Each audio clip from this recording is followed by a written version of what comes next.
If you're innovating, creating, or making a difference, this show is for you. Welcome to Over Coffee. I'm Dot Cannon. Here on Over Coffee, we talk with artists and innovators about the process of changing the world in terms of what they do. I had a vision about this art piece where I'm standing in the middle of a pristine suburban cul-de-sac and I'm covered in bees. And I thought, well, how am I going to do that? For me, usually a painting or a world or something I'm building, I see it already finished. Then I have to backtrack, now how do we start it? To describe it a little bit, I am covered in 15,000 bees, and it's a duet. They push me, I push against them. Digital, visual, and performance artist Sarah Tink is a trailblazer in a number of different ways. Tink, as she prefers to be called, is a world builder and a community leader in Meta Horizon worlds. She's the founder of Artopia, the first district in the Multiverse. But she has another unique title, the Bee Queen.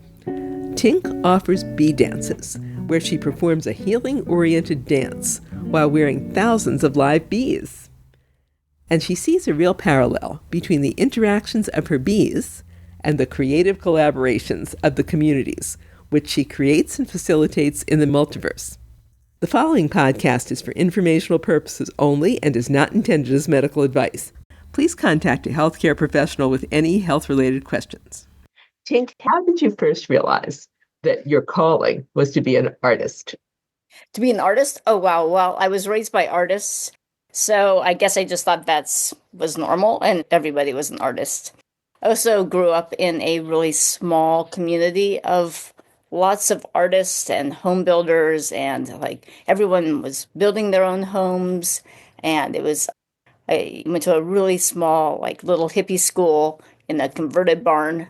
So I was really around creative people. It sounds like an incredible childhood. I loved it. What's one favorite story that you have about that growing up experience that fueled your creativity? My mom got a grant when I was about 8 years old to visit really well-known glass artists in Europe.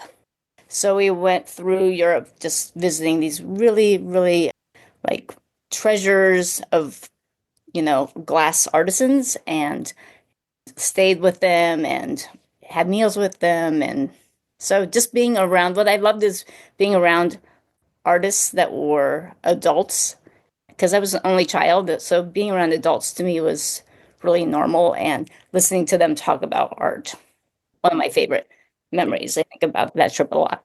Incredible time. How did you first come to bring your work as an artist into the metaverse? I saw a couple of videos of people using multi-brush to make three-dimensional paintings. I was like, oh, I really want to do that. And Paige Densinger and I went to college together. So I knew that she did a lot of multiverse stuff. And so I just reached out to her. I said, okay, what do I buy? She's like, okay, you buy this headset. And that was when Horizon Worlds was just moving out of their alpha into their beta stage. And so she gave me one of the codes. And it was actually the second app that I visited. And I went directly to one of her interviews. She was celebrating all of these women gamers. And I didn't even know how to move the controller. So I got stuck in the middle of the presentation, and I just had to stand there. This is my first social interaction was with inside the presentation.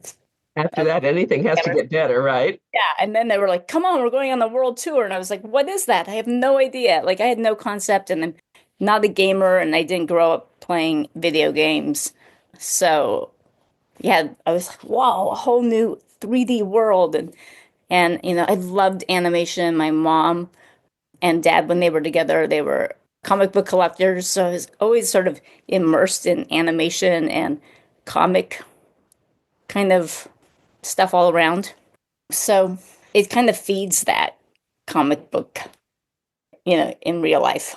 In fact, anybody going into the world, it just occurred to me, you have these gorgeous colors and really bright, and yes, kind of like you might see in a comic book. I didn't even realize that until you said this. It's Yeah. going to be awfully encouraging for anybody to hear that you were not that technical, that you had never really played games or anything, and now you have this incredible world. You Yes. make that sure. So it's so fun. So fun. Yeah. And it just keeps expanding and expanding. And then after dabbling in Horizon Worlds, I stumbled into the multiverse. And that's where I met Allison. And we started really talking about what can we do in the multiverse and opening up galleries. And then I started the Artopia, the artist district in the multiverse, which grew really fast. And like the next day, someone was like, I have the music district. Oh, over here is the doggy district. And then the district started to pop up. So we were really the first district in the multiverse. And so we get together, we have meetings like how are we going to expand the space? I You know, loved what I saw in Tink's Playground Queendom Hub. Let's take an imaginary walk through that together. I could okay. describe it, but you're so much more interesting than I am. So please tell me what we're going to see. Okay, when you come in, you're standing on a huge galactic flower. And off the flower are these big black leaves, like a gecko kind of shaped leaf, a maple leaf, an alder leaf, and then they have embedded in them stars. And each star, there's four huge leaves. Like they're probably, if you're walking around, it would feel like you're walking in a 100 square foot space on each leaf. And then on each leaf, there's a subject. And so it's a hub. So it's like doors, floating doors to other people's worlds. We have Black Sands karaoke door and Spill to Sparkle, which is a game that I worked on in a team about collecting animals and cleaning them. And then we have G Deuce's financial literacy office door, and whoever wants to send me a door, we'll just place it in there. And then we have the Bee Queens hub, which is I dance with bees, and so we're going to have a lot of different worlds about bees. And then we have an Artopia area for people who kind of are cross-pollinating their spaces and building. People are starting to take things and cross-pollinate, so it's really exciting. Like I have a store or a gallery in the multiverse, and I'm going to rebuild it in Horizon Worlds and have a different aspect about that, or like hone in on something. And so those doors will go there. And then we have Wild Skill Studio, which is my partner and I's studio in the Columbia Gorge. And we'll have our artwork and our different worlds that we've built there. So it's kind of just a place where you can go, and it's like kind of like a little mall of experiences. Much more magical than a mall, though. Oh yeah. So in the background we have this huge, very abstract kind of clouds with openings that are a little bit orange spotted. And I took all of my dahlias from the garden and I folded them so they got very textural. And then I put them on these orbs and then I stretched them so there's these kind of dahlia orbs, and some of them are with the image on the inside, so they look kind of translucent.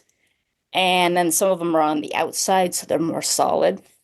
And then you can add particle effects like splashes and sparkles, and ooh, be over each subject or each like different hub.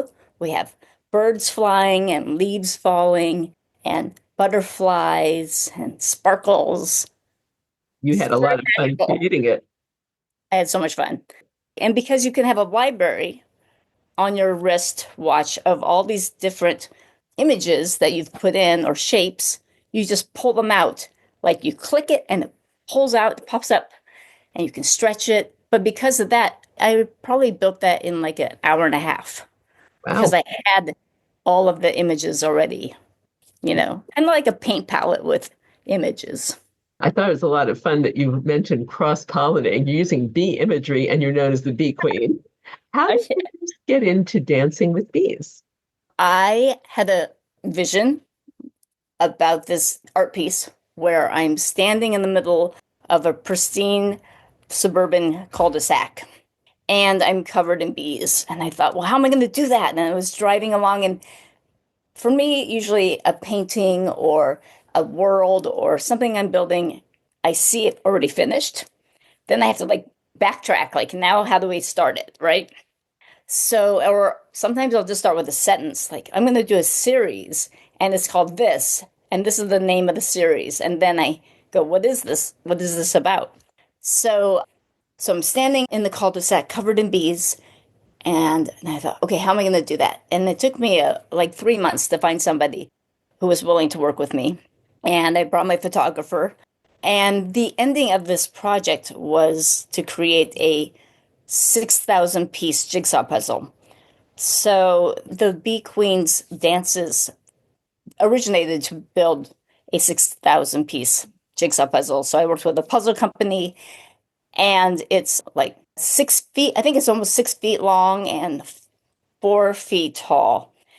And so it's myself covered in bees, and I used Photoshop to bring in the cul-de-sac, and I used, that was when there wasn't like any kind of really easy scanning way. I had actually put it on like a collage, take the picture, develop it, cut it out, put it on the thing. Then I found a place in Portland that would scan the whole top of it and then send me a file, and then I could put it into Photoshop and really play with adding in like more lighting and switch things around. And then I sent it to a puzzle company in New York, and then they printed it for me, and now it's this big, huge framed piece of art. So from that, someone reached out to me and said, hey, I'm doing a movie about biodynamic beekeeping all over the world, and I'd love you to open the movie. So then that was the second dance. And then the third one was working with other performance artists and having them dance with me. So to describe it a little bit, I am covered in like 15,000 bees. And it's a duet. They push me, I push against them. It's like if you're doing, Tai Chi or Qigong, it has that sensibility. And yeah, so now I do a bee dance healing ring, not every year, I'd say every couple years or so, where the public comes and I ask them all to dress in white, and I have them sit in a big circle, and then I dance for each person with live music. And it's a huge endeavor. It takes a lot to put on. I have a lot of assistants and people working with me to do it. And I'm hoping to do one in Australia, maybe in December 2026 or 27. So But that's kind of the next focus. let's be sure and give your website where people can not only see your videos and Queen of the Sun, where you do that dance that you were talking about for the Yeah. opening, but also the update. What's the website? Sarah Mapelli, beequeen.com. Sarah Mapelli, beequeen.com. I thought Yeah. it was interesting at XR Women, you say that these bees are hot, they're heavy, Yes. they're uncomfortable, and they're Yeah. your favorite thing in the world. How do you reconcile that? Yeah. Because, well, I've been doing energy work, and I've had an office in Portland. During COVID, I closed it. So I've been doing that work since I was 18, and it has the same sensibility as working on realigning energy on someone's body as it does with dancing with the bees. Like the same kind of hum, they're like huge hum, buzzing, swarmy sound is sort of what I hear when I work on someone's body. And when I feel where the energy's stuck or stopped, and I work with that until it flows, it's the same thing as dancing with the bees. They like push. And so my very first experience dancing with bees was like, oh wow, this is just like when I'm working on a human body with a client. It felt the same. And I think it's because they are, they're like a full cell. They work together. Everything is working as one. And when I dance with bees, I sometimes take some out and like show them and present them to somebody. And when I'm working on someone, it feels the similar, like I'm in between cells and I'm moving cells and realigning cells or realigning a nervous system so for me it's almost this, it's not the same, but it's so similar that it makes complete sense. And yeah, it's not comfortable because they're hot and they're itchy, and people say that must tickle. I'm like, really, it doesn't, because the bottom layer have to pinch and hold on to my skin so the top layer can hold on, so it's not comfortable. It's kind of a transcendence. You have to transcend something and then I'm so used to it now that I don't, it's still uncomfortable sometimes, but not really. But that's because I'm used to it. It's interesting to watch you because transcendence is the word that comes to mind. You have your eyes closed, you move in a very flowing sort of way. You don't seem concerned at all that there are 15,000 bees on you. One dance I had, I don't know, it must have been like, I don't know, 30,000. There were so many that I had a, well, I did a mistake of putting a little beeswax in my hair because I had really short hair before the dance. I thought, oh, this will just make it sit really, really tight to my skull. And instead, all the bees like went on top of my head. And I really didn't notice. I just thought there was some up there. And I was like, wow, I feel like I'm wearing armor. The whole time, the whole dance was very warrior. Like every encounter with someone, like I'm really paying attention to the person I'm working and because for me, I'm working with that person energetically and connecting with them. And most of the bee dance is about like quelling fear. People are always like, oh, a bee. And I'm like, no, this is nature. This is, you know, have the awe and have the rememory that we're all together, that we're all doing this together. So yeah, so I'm like, oh, what's happening on my head? I have no idea, but that whole dance for me was everybody's warrior and everybody's like, I'm in my power. And when I saw the pictures afterwards, I didn't realize my whole head, I was wearing a hood of bees, my bee blouse, but under my arms was like, oh, I'm gonna say like 10 inches of bees under my arms just hanging off like a hive. It was a pretty incredible moment when I saw the pictures because I'm just in my own world. I don't, don't know what it's looking like for other people until afterwards, really. And then often we have like I make it a pollination feast, so people either bring food to share or food is presented that's pollinated by bees. And there's bee information, and I work with really great beekeepers if I don't have my own bees at the time. And then afterwards, everyone's asked to like sit down with me, and I have the bees with me, and we have some tea, and we hang out. So it's a full day, all day affair. It's interesting too. The obvious question would be how do you get the bees to trust you to the point that they do not sting or freak out? Do they ever? The only time that I get stung is if someone gets stuck in like I don't wear anything on the top so that they can't get stuck in my clothes. I had a couple fly up my pants, so now I've figured out different like I every time I'm like, oh, I need to like wear certain things so they can't get stuck. It's like this constant learning, teaching thing. What I did notice with my last dance is that I don't know, that hive was so incredible. There was something super, super magical about that dance. They were not like I hardly felt them touching me. And it was like the best. I was like, this is the best dance team ever. People are going to see a lot of interesting information about the bees in your world. I find it interesting that you say hive mentality and you relate that to us as humans in the metaverse. Yeah. Oh, it's really true. I mean, if you kind of think of the metaverse, like how you look at the metaverse when you go in and there's all these choices. What if that was like a hive, a little like, oh, here's my cell, here's my cell. Which cell am I going to explore? And then each one of those has subdivisions of like groups of people doing things together. And it's really like if you get a chance to work together and start creating together, that's for me, that's like the hive mind that like you're working together for something and I used to do or I still do collaborative painting with people and at one point you realize that you're not the painter of the painting, right? There's a third painter or there's a fourth, depending on how many people. Like if there are two people painting, then there's a third person painting because it's no longer yours. So that's for me, like if I'm taking this is my part of the project. This is your part of the project. This is my part. Blah, blah, blah. You know, that's the hive mind mentality. We're all one focus to one, endpoint. Yeah, it's kind of interesting. I think definitely people who are inventing or building together in these creative spaces get to have hopefully that moment where they realize what they created was something that there was another source present. Kind of ties it better. Kind Yeah. of the picture tells you how to make it, or the project says, I want to go this way to you. Is that what I'm hearing? Yeah. Yeah. Just like listening to the flow of it.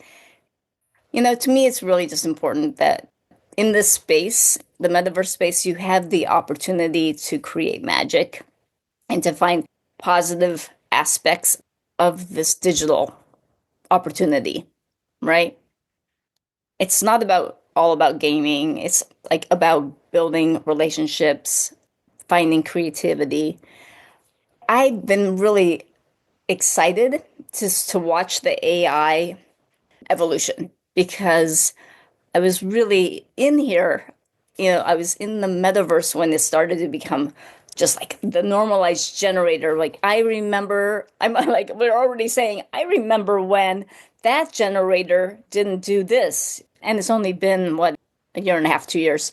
And, but what I really watched and saw were people who didn't feel creative all of a sudden feel creative because they had this way of saying, hey, I want to type in, I want to make an angel with, 6 heads. And then they saw a visual, and then they're like, oh, it's sparking the ability to be creative in a different way and then trust your creativity. I think a lot of our education system has pushed creativity out where that's actually the most important thing that there is. So I have really enjoyed watching people use, this is a total different tangent, but it seems to be working. Watching AI to like wake up their creativity. I will hear that now and again. People say, oh, I'm just not creative, but we're all creative. We are. And it really is painful when I hear that from someone. And now I feel like I could respond, well, like just try doing something in AI. And I think it gives you permission to go further than I think some people didn't have, like, give themselves permission. Maybe because someone said you're not creative, or there just wasn't enough opportunity to be creative because of our education system or lack of having certain things in line to support that. I think you've hit on it. The opportunity to create magic is what we've got here. Let's Yeah. explore a couple of cells in our imagination in your world. You've got your spring to space. Link to Space. That is a collaboration with Paige Densinger, and it is about galactic clothing in the black hole world. So it's we were really getting inspired by black holes and galaxies and space to create wearable art, and that was so much fun. Some of the outfits are this big, like black cape thing with sort of floating obelisks. One has a red backpack that have little like coins and sparkles coming out of the bottom of the bag. So they're animated aspects of the clothing. And we have the infinity dress, which is Paige's dress that it's just hoops and you put it on top of your avatar. So you just have all these awesome hoops. Like, yeah, I think that's really, really one of the most exciting things for me is building wearables. And I kind of got away from that and I really want to go back to it. I was doing some really great earrings and the platforms are moving so fast. There's so much information and there's so much like opportunities that are of new tools. The tools just like they come out so fast, it's hard to keep up. And if you're somebody who likes to like paint with all the colors, because each app or platform in the metaverse has something different to offer than the other one. So by it's really hard not to get just so sucked into one. And then by the time you're really doing something in another, the other one you were doing something in changed. And you're like, oh my gosh, I have to go back. And like, it's a full-time job for three of you. I wish I was three people because I would put them on to task. There are not enough hours for the Like day. I think I need like another, like a whole wall where I can like script out like my schedule. Yeah, I wish I wish I was three people. I would love that. When you figure out how to do that, please tell me. Let's do a shameless plug of your work before we wrap up. How can people best support you? Where can they buy your art? Where will you be exhibiting? You can find me at Sarah Mapelli. I'm going to spell that Okay. Mapelli, bqueen.com. And that's where you can find, there's a subsection where it says Metaverse.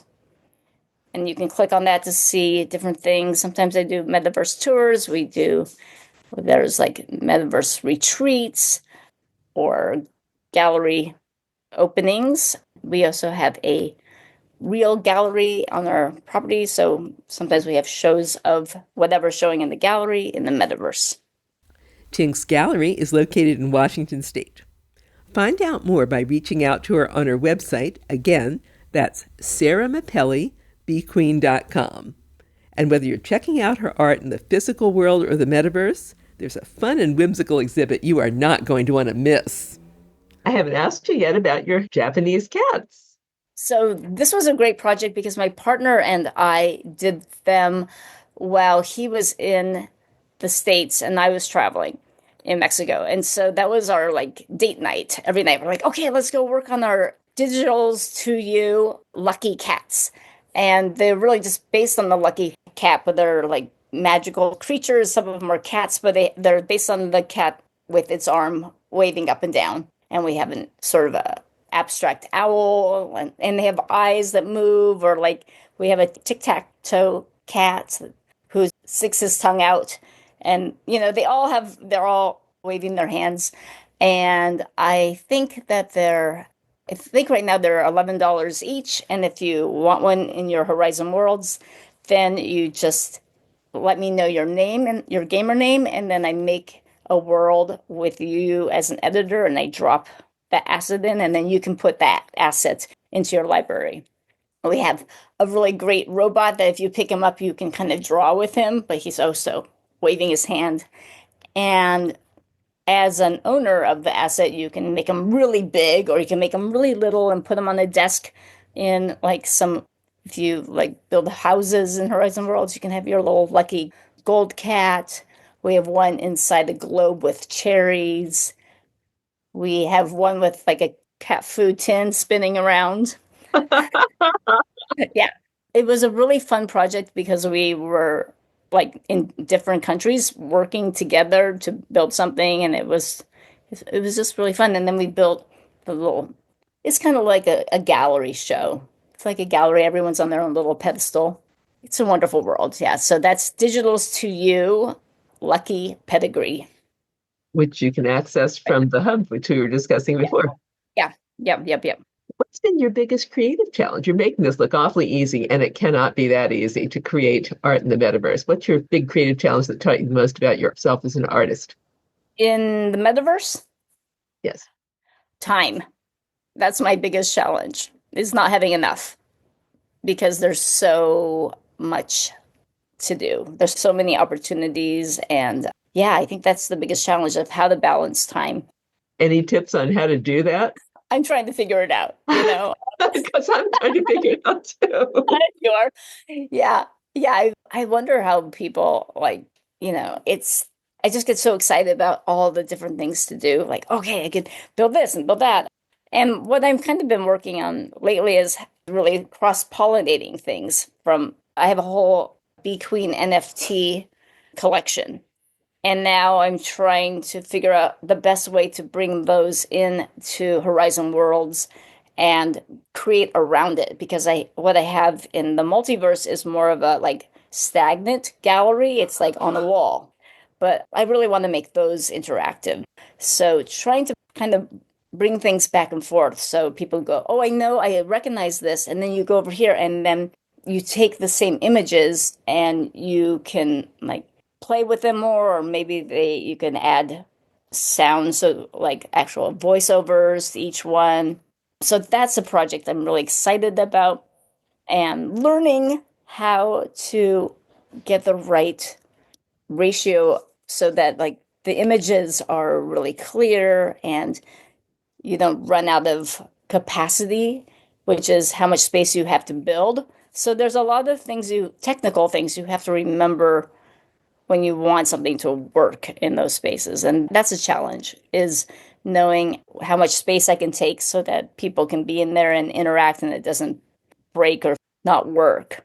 So that's my challenge of learning that too. If people can only get one thing from you about innovation, creativity, and making a difference, what would you really love them to take away from your work as an artist in the metaverse and as the Bee Queen? Don't be afraid to try something new. Yeah. Just jump in, and it's okay to like get messy. So get covered in paint, get covered in charcoal, get covered in digital stuff just to learn.